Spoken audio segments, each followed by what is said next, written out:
Okay guys, welcome to the first of 3 pencasts on the subject of ADAS analysis, aggregate demand and aggregate supply analysis. Alright, so I'm going to get right into it.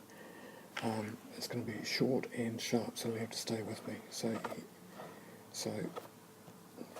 let's draw an aggregate demand curve. That's what it looks like. That's an aggregate demand curve.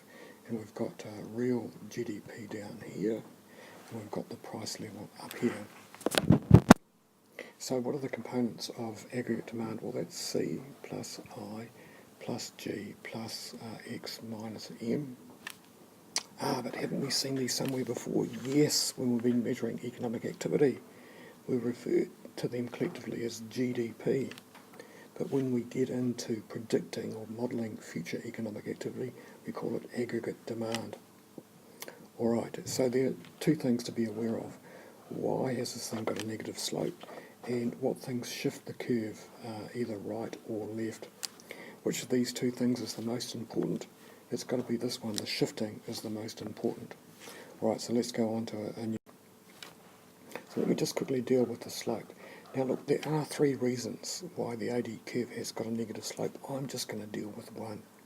Alright, so here we go. Negative slope. Alright, so what we're going to talk about here is the wealth effect. Okay, so how does this work? Well look, let's say that your income is fixed and the price level goes down. In other words, what you've got here is you've got some deflation. Okay, what does that mean? Well, that means that you can buy more goods. I don't know about you, but that would make me feel wealthy. So let's just check it out. Just see if the negative curve, if the negatively sloped aggregate demand curve is going to support our claim of the wealth effect. Alright, so we're up here, high price level. Suddenly prices come down, new price level. This is going to be the increase in the quantity demanded of goods and services. Yep, the thing checks out. Alright, next page, here we go. What we're really concerned with is where the aggregate demand curve shifts. Does it shift right or does it shift left? Because that's going to be important to us when we do some modelling. Alright, well I'm going to deal with a couple of things. So I'll just turn to the page. So the first one is expectations of households and firms.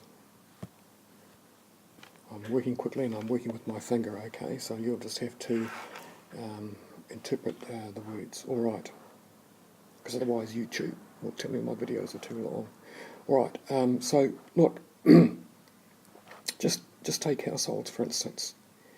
If they think that the economy has turned the corner and going into an expansionary phase, they're going to believe or think that their incomes are going to go up. If they believe that their incomes are going to go up in the future, what might they do? Well, they might start spending, mightn't they? They might increase their expenditure on durables, buy that new car that they've wanted for a couple of years. So, which way is it going to shift the aggregate demand curve? Well, it's going to shift it rightward, isn't it, at each and every price level. So expectations are very powerful. What about for a business? Well, look, if a business thinks incomes are going to go up, it means that profit is going to go up.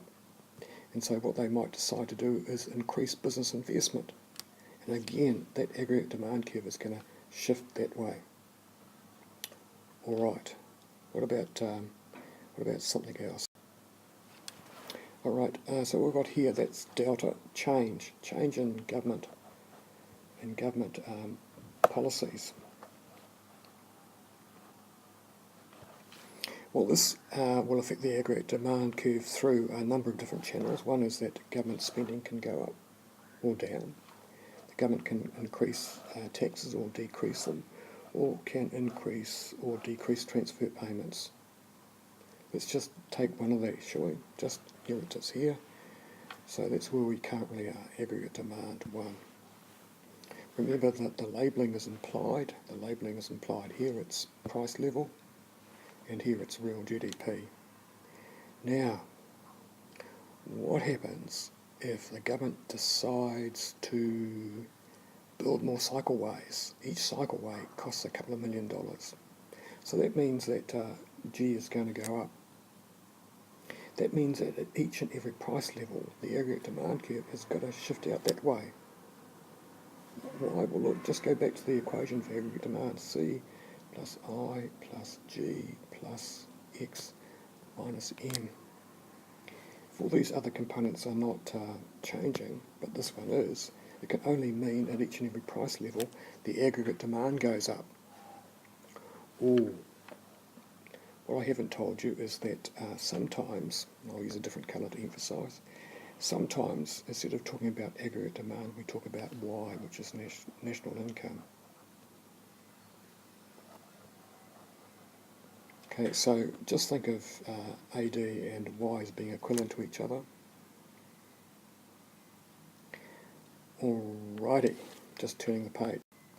Here's a little thing that I want you to know: disposable income, that's for households, gross income, taxes minus transfers.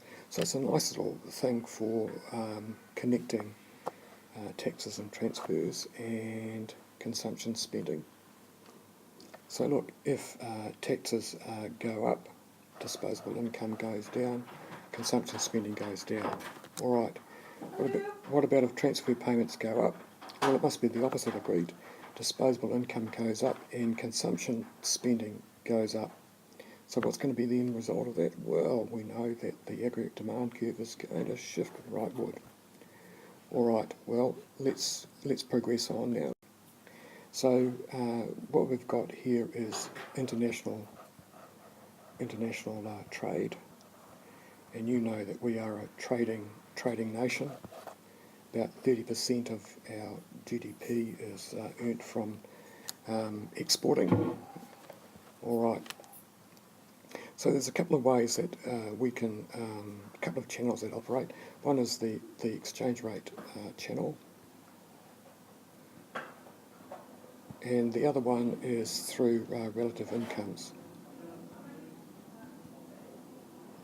Okay, relative incomes is really a proxy.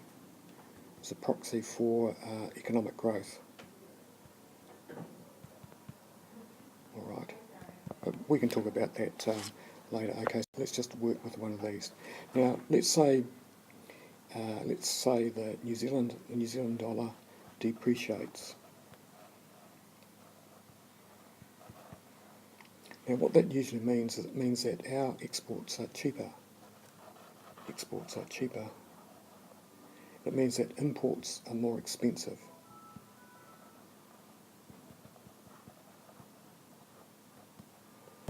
All right, so what's going to happen? Well, just write the equation for aggregate demand: C plus I plus G plus X minus M. So that's going to be going up. That's going to be going down. So what it must mean, this is increasing, this is decreasing, it must mean that net exports is going up. If net exports is going up, it must mean that aggregate demand is going up at each and every price. Can we model that? Yeah, sure. Look, here we are. Here's that aggregate demand curve. Then the New Zealand dollar depreciates, and what happens is that aggregate demand curve shifts out here to the right.